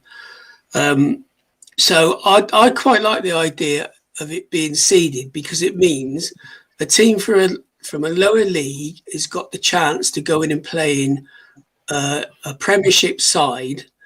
If they get an away tie, that gives them a great day out for the fans, and B, a lot of money coming into the club. So I'm not totally against seeding competitions, and I wouldn't mind it if the same was done in the FA Cup, because again, no lower league side is going to have a chance of winning the FA Cup. Yeah, but you find, Uncle Nick, that like teams get through by playing other lower teams rather than those Prem teams, and they're just shithousing their way in. But the top teams were going to get through anyway, Claire. The top teams will be there at the end of the competition, and I mean, we can't get past the first round of a cup, so it doesn't matter to us because we don't know what a second round looks like, because we are so shit at cup competitions. And if we get into the second round of the FA Cup, wow, that's a fucking achievement. I mean, last time round we were 7-0 down at home to Aldershot from the conference at home, albeit it's so cup games are like, what are cup games? What's round two? But I would love it that I would rather we got drawn away to, say, I don't know, Everton, Liverpool, whoever, Newcastle in the second round of or the second or third round, say the third round of the FA Cup, if we could get that far and get a good day out, get some money, then draw, say, a team from League Two in the third round. Because that would be the worst thing ever. I do get you. I just feel like all the cup competitions have kind of lost the magic, especially like last season with the FA Cup where the scrap replays, because the big boys wanted to scrap replays. Like, I just feel like everything is about those bigger teams, and I just think fuck them. Yeah. Sorry. No, I agree it is, but I guess the other thing is, I mean, I'm going back a long time. The only other live game you saw on TV, or the only live game you saw on TV, was the FA Cup final. Yeah. That was it. And to, you know, to go through and get a decent cup run was brilliant. But now there's so much saturated football on that. That's why people don't care about the cups, because it's all about the Prem and the Champions League. Now, whether you like it or not, that's just a fact, and it's rammed down your throats. I mean, a couple of weeks ago they said, "Oh, the football season started now." Well, actually, we've been playing for the last 3 weeks. What the fuck are you on about? So that's the problem. It's all about money, and it's all about the top leagues, and it will be for forever and a day, and it'll even get worse if the powers that be get their way. Yeah, that's true. The only thing I'll say. I mean, these supporters of Prem sides, you know, they can fuck off. Oh, jeez. I didn't mean that, honestly. Have you seen who's just come in? You know, the only thing I'll say to kind of counteract joking. it. I know. I love you anyway. The only thing I'll say to counteract it is, well, I'm amazed you swore, but you swore 3 times. That was even better. Sorry. To counteract it is, I totally get what you mean about this, but saying that the lower league sides aren't going to get the finals this annual, it wasn't a million years ago, and that was less than 10. When Bradford got all the way at the final of this competition. Lost to Swansea. The bigger sides, I get that, you know, probably 9 times out of 10 will always win. You know, like it's not like anymore. I'm kind of like, I'm picking on Newcastle, but the Herefords beating Newcastle's, your non-league sides, you know. I think it was Shrewsbury back in the day beat Everton when Phil Jevons scored twice. I don't think that happens as much now. But you look at last night. You know, you look at that with Grimsby, and you know, you see the delight on their faces. And yes, it was in penalties, and it kind of had that gone to, you know, extra time. You think you're looking at, you know, United would have won because Grimsby were out on their feet, weren't they? It was the same on Tuesday when we played Huddersfield. I mean, we were all over them in the second half. We just dominated, but we only got 1 goal. If it got extra time, we would have won, no problem, because they were dead on the feet. You know, I mean, their centre half couldn't walk. But I don't know. I don't know if I knew a way to make it more exciting, the league and the FA Cup. Because I agree with you about the FA Cup. I would, because I'm still brought up on the most important cup competition in the world for me. Still the FA Cup, and it always has been in my eyes. But we're kind of losing. It has lost its momentum. It has lost its magic, because the Premier League want, you know, they don't want replays because they want their teams to go on pre-season friendlies at the end of the season in Asia to make some money, which is just completely not balls. And if they don't care, and that's why it's going down to the fans now. The fans aren't caring as much. I mean, I blame the FA. They're supposed to be running the game. I agree. And the FA Cup should be the final game of the season. Yeah. Not this nonsense when it's played and then there's another round of league games to follow it in the Prem. Because it's like half 5 and all that. It's a nonsense. But picking up what you said about Grimsby playing Man United, that's why I think it would be good if it was seeded, because lower league teams would be playing a higher league team, and there is always a chance of, you know, a shock result. Yeah. I mean, you know, Grimsby could have played, I don't know who else is still in the cup, but I don't know, say Chesterfield, for what, I don't know who's left in it, but they could have played another team in League Two or even a team in League One which wouldn't have given them so much coverage, so much media, so much kudos on what they've done. And they played Man United and they won. And that is absolutely fantastic. So that's the reason I say, for me, see these cup competitions, and it gives lower league teams an opportunity to play the big boys and have a good day out. Because, 9 times out of 10, you're not going to win. And then we might get a Grimsby. And if we do, everyone loves it. Yeah. Absolutely loves it. I wasn't even going to watch a game last night, and I turned on, it was 2-0, so I stayed with it. Because I don't care about Man United. I couldn't care less about them. But it was brilliant. Absolutely loved it. I suppose as well, like with regards to the FA Cup, to be honest, and this League Cup as well, that can happen anywhere, can't it? Like, you could get, a non-league side, I don't know, like I'll pick one up, say Rochdale get through to the third round and pull out Newcastle United away. Yeah. That can happen still, can't it? You know what I mean? It is still possible, but I don't think I would like, and the only reason I don't like the seeds in is because it just gives that advantage to your Cities, your Liverpools, your Newcastles and all that. When I want like what happened last year in the FA Cup, I want Palace, I want, an Everton or, a Sunderland, if we were ever to take competition serious, because we take well as serious as what you guys do. We don't take serious at all. But like something like that where it's someone else. I don't want an FA Cup final to be, or a League Cup final to be Liverpool against Chelsea or Man United or, well, Man United won't be this year because they're out of it, but like, Man City's. It makes it just a bit boring, doesn't it? And it makes football boring. And you want to see these sides, you want to see your Bradfords, your Swanseas, and not get into finals and stuff. So I don't know. I never come away from. Yeah, I agree. I'm not Newcastle, but they won it last year. But like, I came away from Tuesday night thinking, and I should have been like fuming. And I remember a few years ago us getting beat and I think we got beat off Huddersfield a few years ago. It was a long time ago now. We got beat 4-2, and I was stutting coming out of the ground. I was like, I'm fuming. Sorry, I came out of that ground on Tuesday. I was like, whatever. You know what I mean? I really couldn't care less. I was happy that our striker scored. I was happy that we played all right the second half. But the result, I didn't really give a shit about. And but is that how much of that is because in the Prem, and that's the most important thing to Sunderland is staying up in the Prem. That's more important than everything else. I've always thought that about the about the League Cup. I've never been excited. Like, I can remember, I mentioned this on a podcast I was on Tuesday after our game. I remember one of my favourite games supporting Sunderland was '94, and we played Villa. We were in the old Division 1, Villa were in the Premiership, and Villa put their best 11 out against our best 11.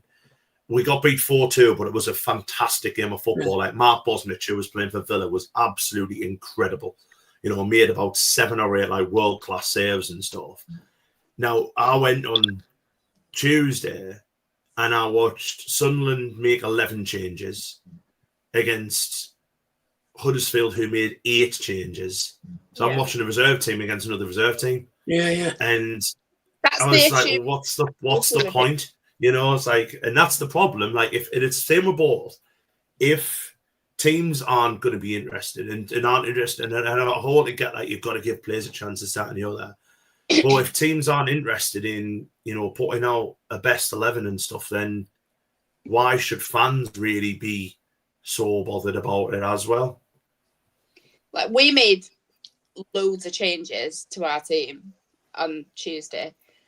I feel like if you're really going for the league, for promotion, because the cups have lost all the magic, you just don't really care about it anymore. I never once considered getting a ticket to go. But we're taking the gloss off what was we are. last night, an absolutely amazing result. And I'd love to be in the position. Go on, Ant. Sorry. Yes. And the one thing, and I watched a little bit of it last night, and I thought Grimsby were thoroughly deserving of it. I thought they should have won it in 90 anyway because they got a goal disallowed, which would have made it 3-1, which was absolute toss. But fair play to Grimsby, massive result for them. I think they've got a decent draw as well. Haven't they got a good draw in the next round? I mean, we would have got City, so I'm out of the moon about. But well done to Grimsby. It leaves United. I mean, I think United have got to make a change. I don't know whether if it's Amarim, if it's something else, but they've just got to make a change because that is disastrous for them. And it was a good side United had. They only made a lot of change, but still a good side that they had out. And the one time I think I'll okay a pitch invasion was last night because the wholeheartedly deserved it. Chef went away last night. Don't start me on pitch invasions. Well, that's a great tie, isn't it? For Grimsby going to Chef, and then as much as what we say about Chef Wed and everything going on, that's still a massive club. Really good stadium for them to go to. Well done to them. As I said before, Bradford going Newcastle, I think is class. So summit there, but Bradford are going to go there, play Newcastle's reserve because they're never going to put a first team out because they've got Champions League. So it's does that close it off? I don't know. To be honest, the best thing that could happen to the league club is take the Premiership teams out of it because it's supposed to be the League Cup and it should be the Football League. But they won't do that because they will lose so much money in sponsorship and TV deals that they can't afford to do it. But do you know what, Nick? I wouldn't be totally against that, though. I think that's quite a good idea. Yeah, but it's not going to happen, though, is it? Because they won't get the deals. But Claire, what do you reckon about the pitch invasion at the end of the game? Can I just tell you something before I talk about that? Go on. I didn't watch the game, most of it. I went to the gym. When I got home, I'd obviously seen it was 2-0 and left. Then I got home and it was 2-1. And I turned around to Sam. I wish I'd put a bet on it. I said, United will equalise right near the end and then Grimsby will win on penalties. Why did I not put that on a bet? And I feel like when you kind of have that elation of going 2-0 up and then you peg back by, let's be honest, they're a bit shit nowadays, but one of the biggest clubs in the world, you're kind of a bit like, oh shit, like this is it now. Like the penalties were not that bad either. I think because of like you've gone from elation to deflation to excessive elation, you kind of just get carried away with it. And I feel like that's a kind of occasion for a pitch invasion. Feel like that kind of thing or winning promotion is completely acceptable. Get on that pitch, enjoy yourself on that pitch, and just mute Uncle Nick for a minute now.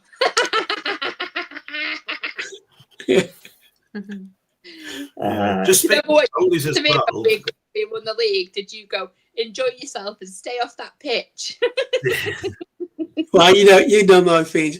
I think it just takes away the joy for the players to be able to go to their fans and take in the atmosphere because they're just swamped by supporters. I would love to see the players being able to walk around the pitch at the end of the game and acknowledge the support from their fans. And I hate pitch invasions, 100%. I do see that, and in all fairness, I really do see it. I think there's kind of limitations. So I feel like if you're having a pitch invasion, then you should also have that pitch invasion and then get off the pitch quite quick. Like I'm not for like just staying on the pitch for an excessive amount of time. But then also, like as an example, when we won the league, we had a pitch invasion when we won the league. The game after was like our last home game of the season. And we didn't go on the pitch. Nobody went on the pitch. They allowed the players to then have that celebration with getting a trophy as well.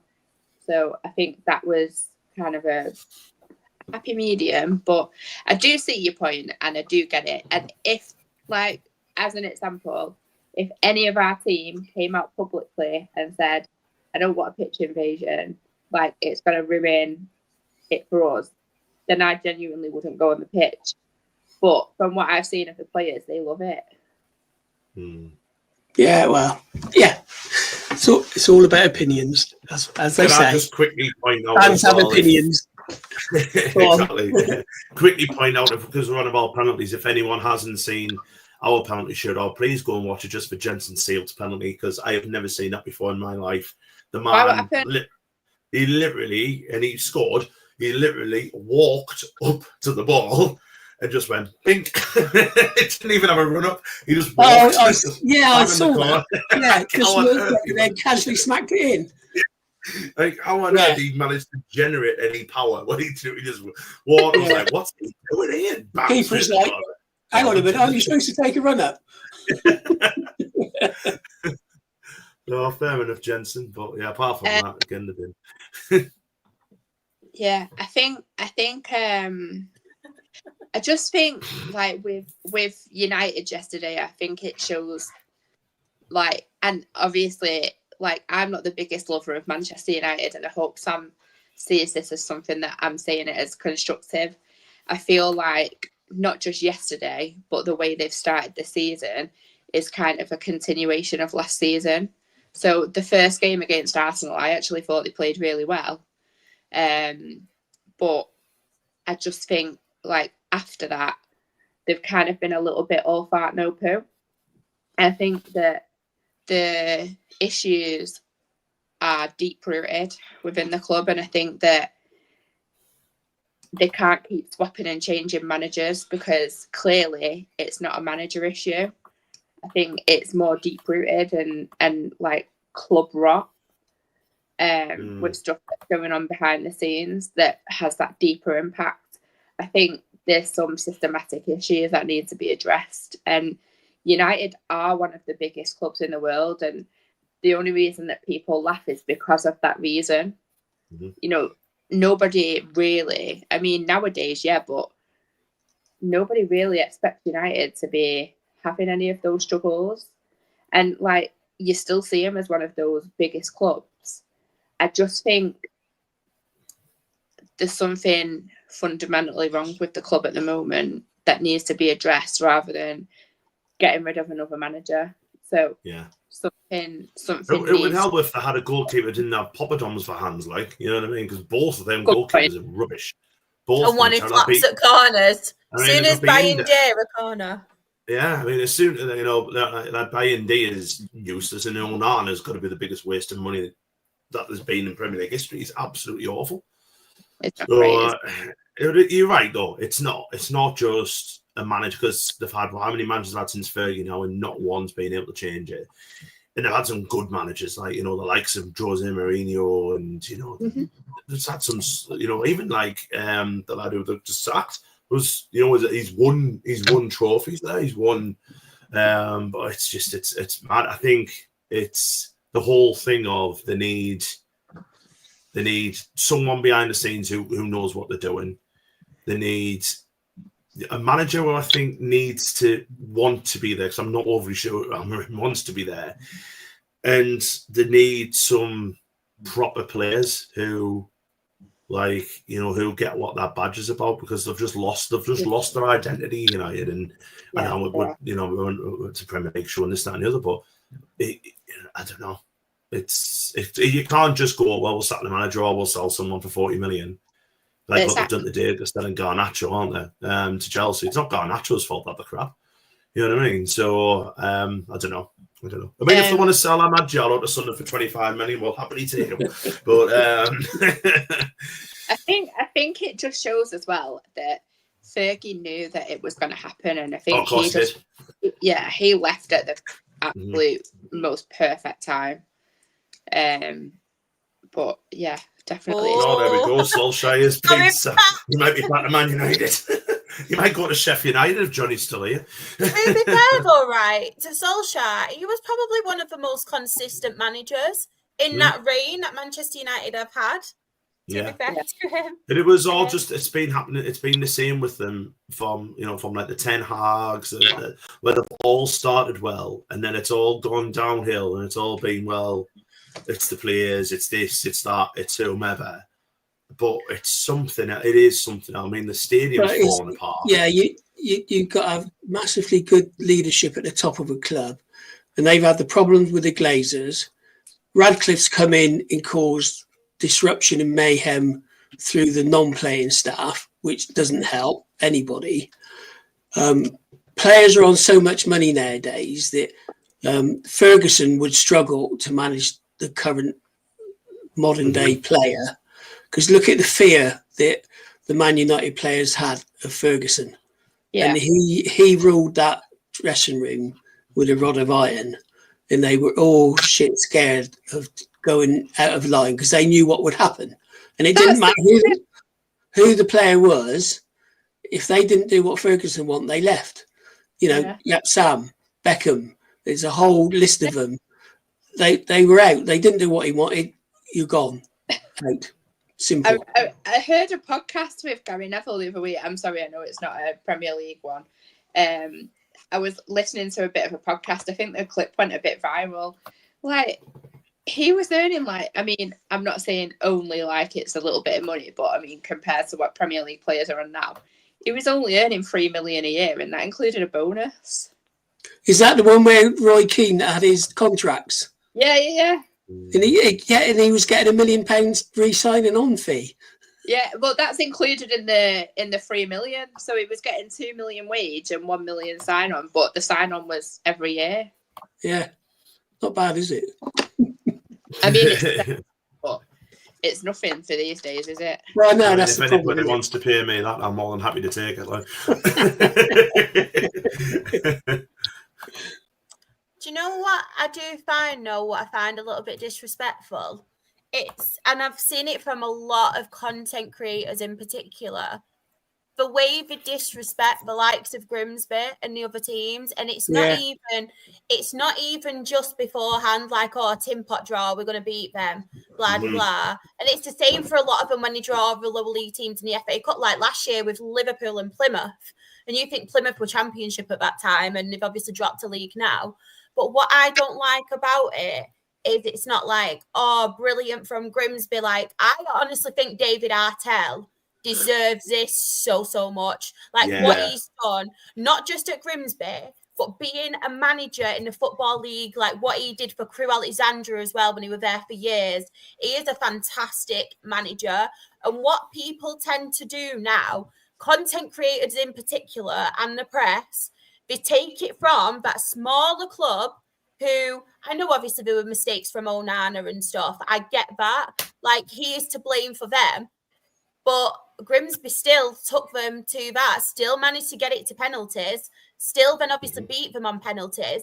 But it's not about, oh, Grimsby won and, oh, they did well to do that and they're through to the next round. It's all, let's laugh at Manchester United, they got beat by them and blah, blah, blah. And it should be about the likes of Grimsby and the likes of them players and the likes of David Artell getting to that next round. And that's what infuriates me the most, because it's all, oh, let's laugh at these Premier League clubs, or, oh, this has happened, we need to sack him, we need to do this, we need to do that. Just let the lower league team have their day.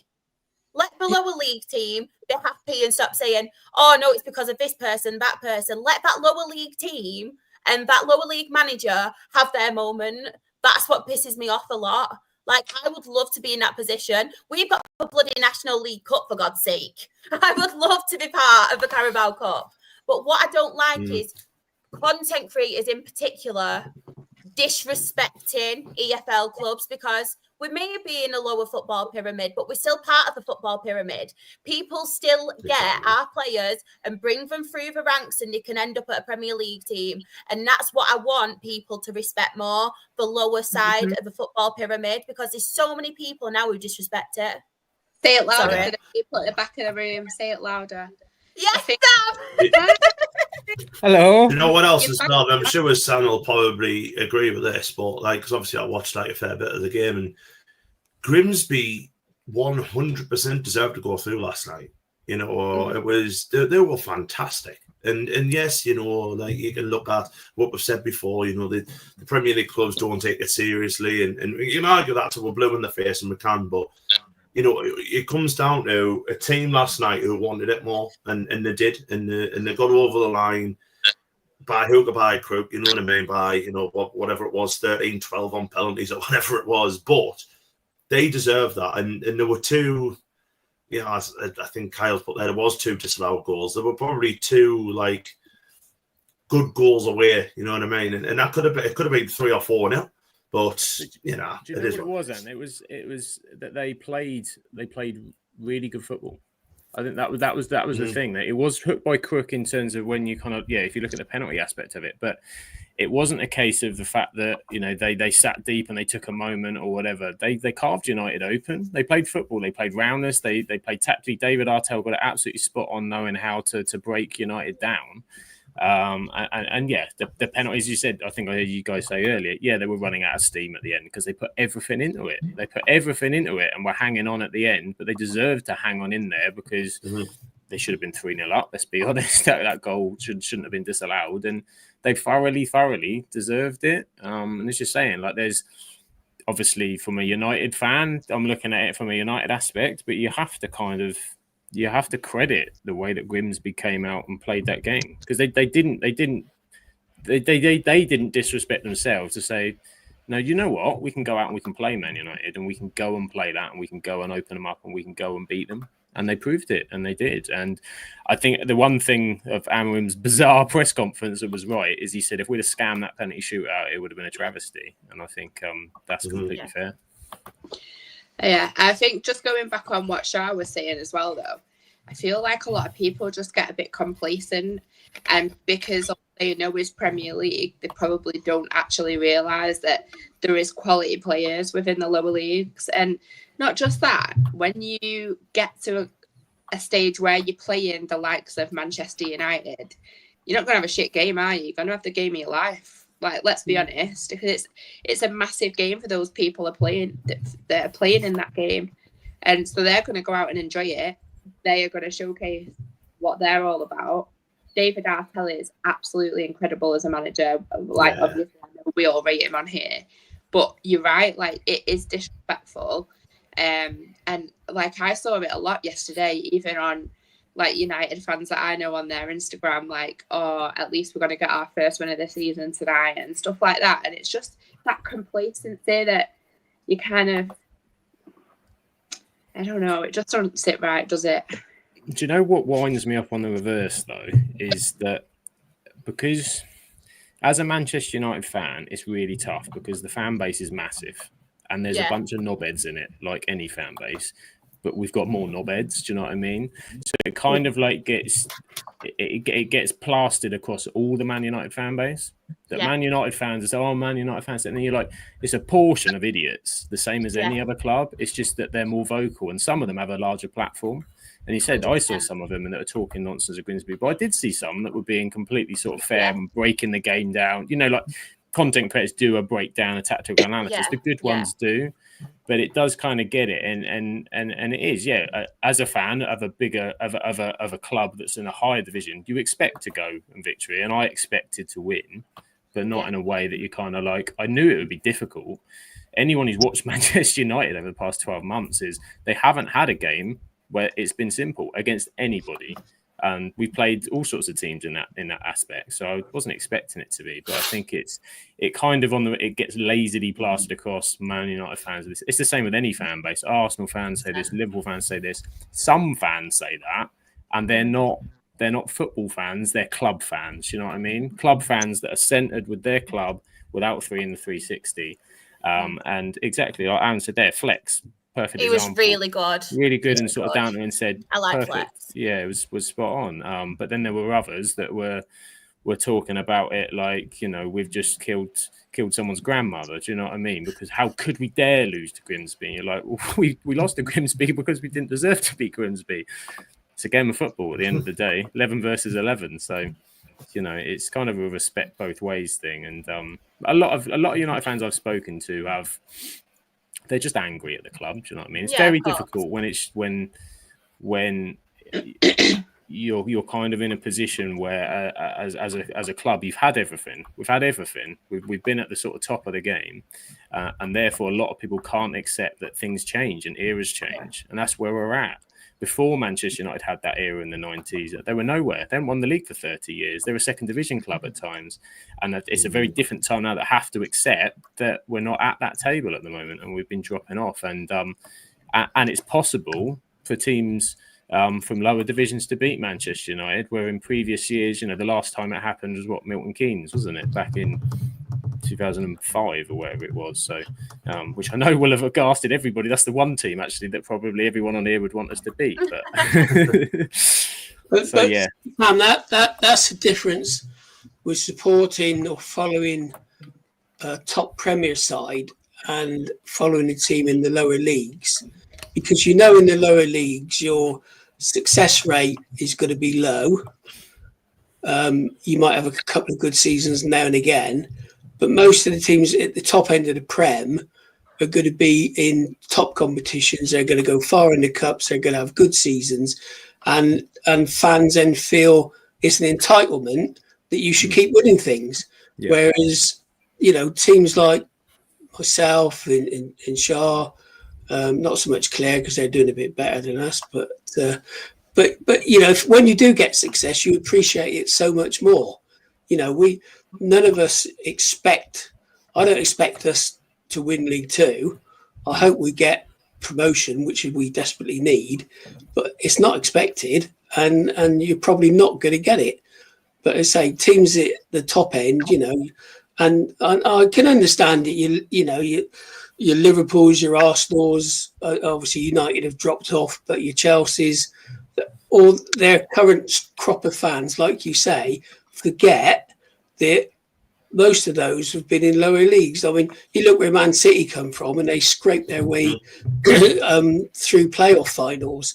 Chelsea have been down in lower leagues. Man United have been down, relegated. So, but that's going back a long time, and a lot of fans haven't got that history, and they just rock up. Oh, we're going to win. It's not a problem, and they can't accept when they get beat by a so-called lesser side.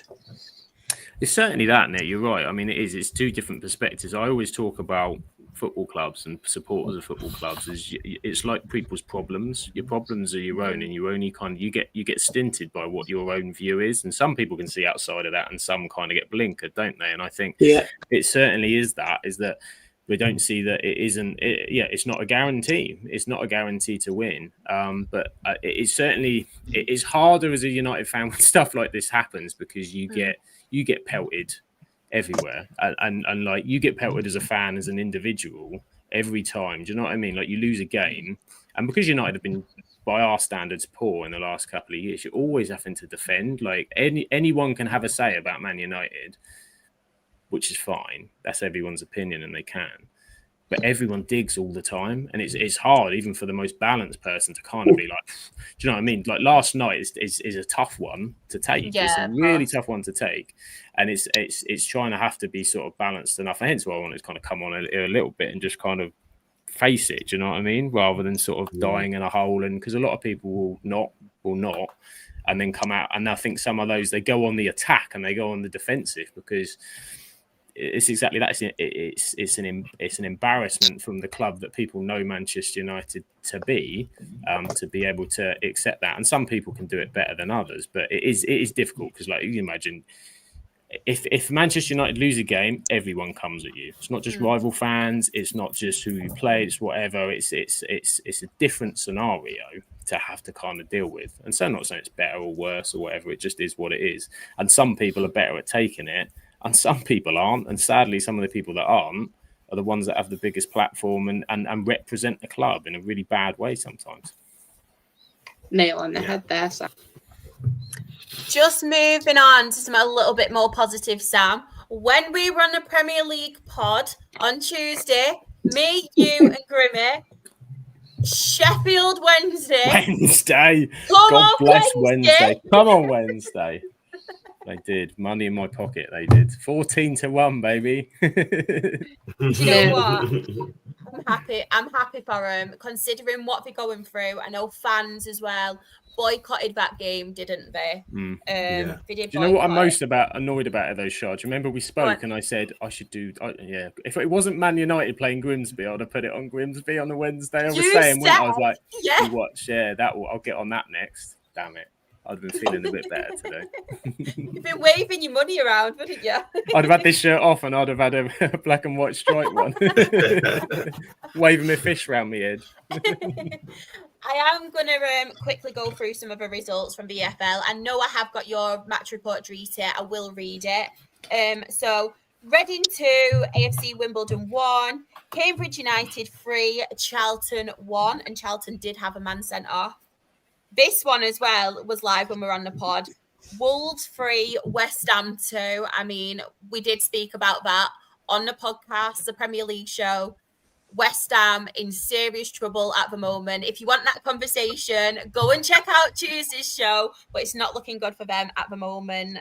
Accrington 0, Doncaster 2, and I'm pretty sure one of Rebecca's favourites, got sent off. Was it Martin Josh Woods or somebody? Josh Woods. Woods. Woods. Yeah, Josh Woods.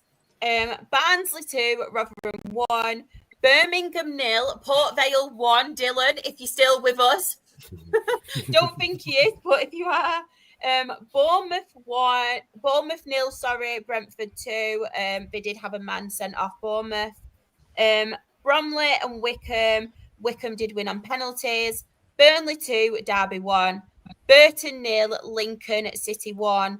Cardiff City getting another win, 3-0 against Cheltenham. I know in the chat Dale mentioned Cheltenham were not good at all. Obviously, they've got a lot going on at the moment, haven't they, being bottom of League 2?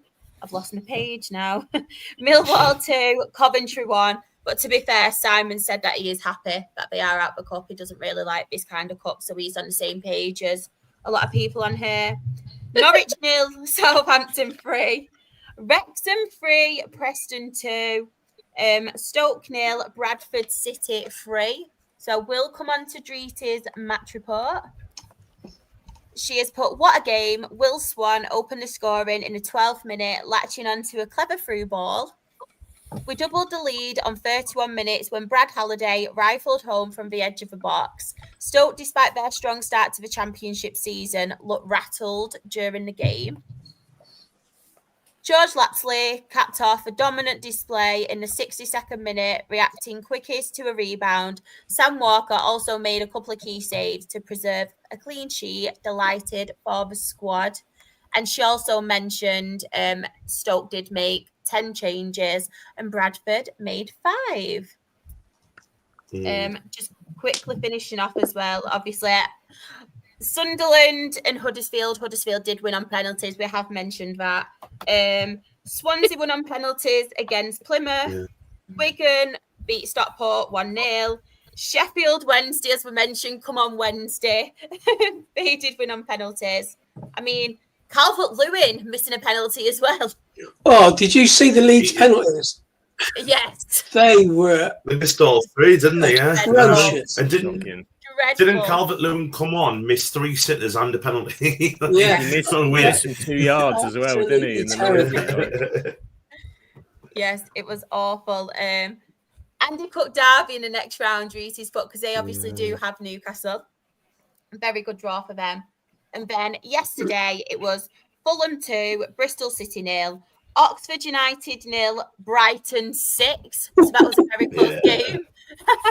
Uncle Nick is buzzing. Look at him there. Just a quick side note on that one as well. The lad who got us into the Premier League, Tommy Watson, scored for Brighton as well. It was a lovely goal. Nice. Well done, Tommy.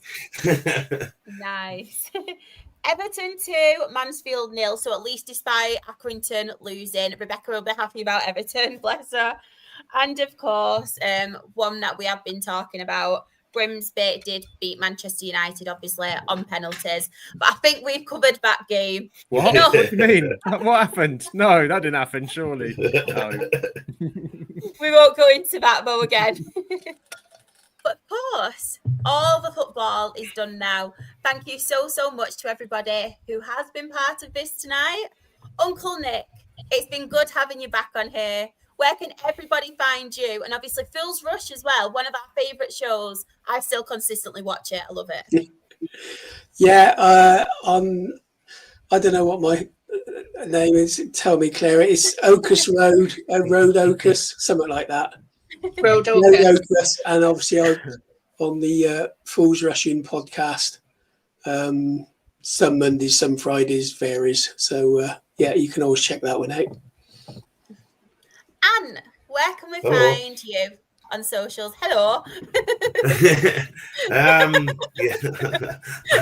I'm at Ann_Waterson on Twitter and on Blue Sky. Sam, the EFL man tonight. Or should I say the EFL Cup man tonight? Not any longer. I know. But you came on, you faced it, you said what you had to say, and you've. At least you got to the second round. Yeah, we made it through the prelims. I don't know how. Where can everybody find you? And Aled, I will read your match report out. I've just seen that you posted one. But Sam, where can we find you first? I'm at Sam Absolute FBL, and you can usually find me on the Absolute Football Podcast hosting the Premier League show on Tuesday. And maybe we'll have a Sunderland win to talk about this week to boost us all. Who knows, Ant? You know. Hopefully, we might have a Man United win to boost us all. Don't you go too far. Don't you go teasing me. Well, you got Burnley and us podcast derby, isn't it? I've just done a Burnley preview with Dan, and I'm worried. I'm worried. Claire, where can everybody find you? Happily in League One. So you can find me on Twitter, Claire_Jet. Happy to talk to you all, so give me a little follow. And if anybody wants to find me, I'm the lowest out of the bunch. I'm in National League. We don't have to deal with this Carabao Cup. That's one thing I'm actually relieved about coming on here. But you can find me. I am SharXREFC. That is on Twitter, TikTok, Instagram. You can also find my Rochdale Her Game 2 socials on the same platform. It's Rochdale HGT. Loads of really good stuff happening there. And Aled, I will read your match report now. So Preston away, first half, Preston were the better side, but in the second half, we were the better team and deserved the win. We made 11 changes to our starting team. Oh, a lot of changes. And I just wanted to say thank you so much as well to everybody. We've got Dale, who has tuned in for the first time, Cardiff fan. Great one tonight, first time tuning in. Thank you for your support. Please tell all the Cardiff fans as well to come and join us because it'd be nice. It'd be nice. Paul has put thanks all. You are very welcome.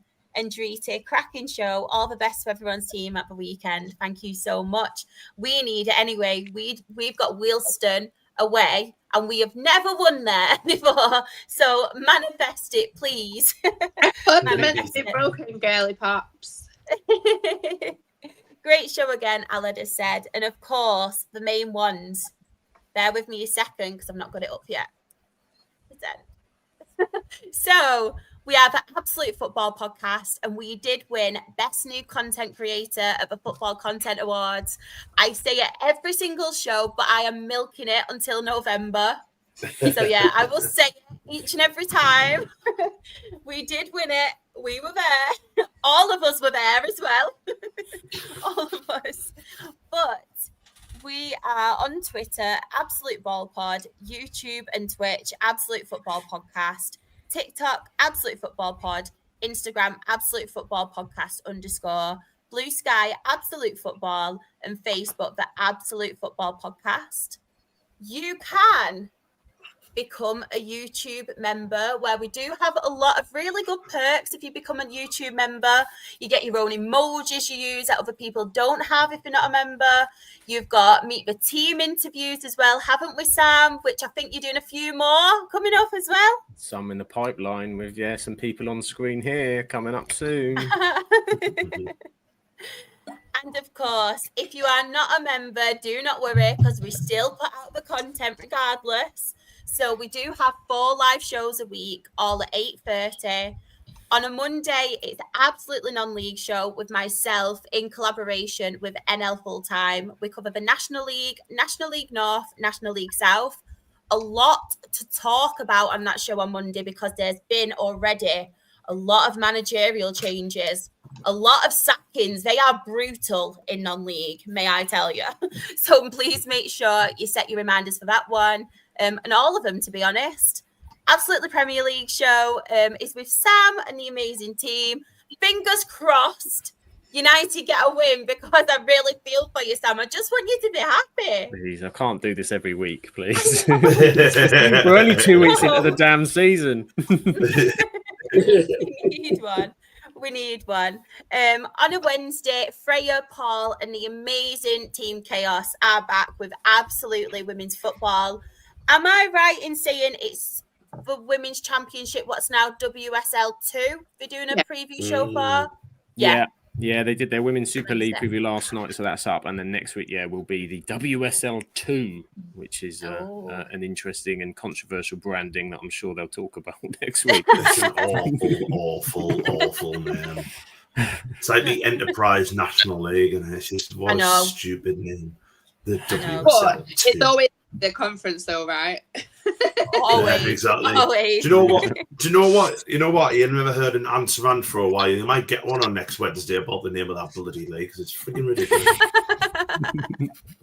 I love it. And of course, on a Thursday, it is our absolutely lower league show. You can find us on there. We do cover the EFL Championship, League One and League Two. So make sure you please come on and support all of our shows. It genuinely does mean a lot to each and every person who comes on here, and we love chatting to you. We do love chatting to you. But that's it for me. Phew, it's been a long week. It's been a very long week. I am tired. I'm going to catch up on some sleep. But hope you all have a lovely, lovely weekend. Hope your teams win. Obviously, apart from Aaron's, but that's just standard. Bye, everyone. Thank you so much again.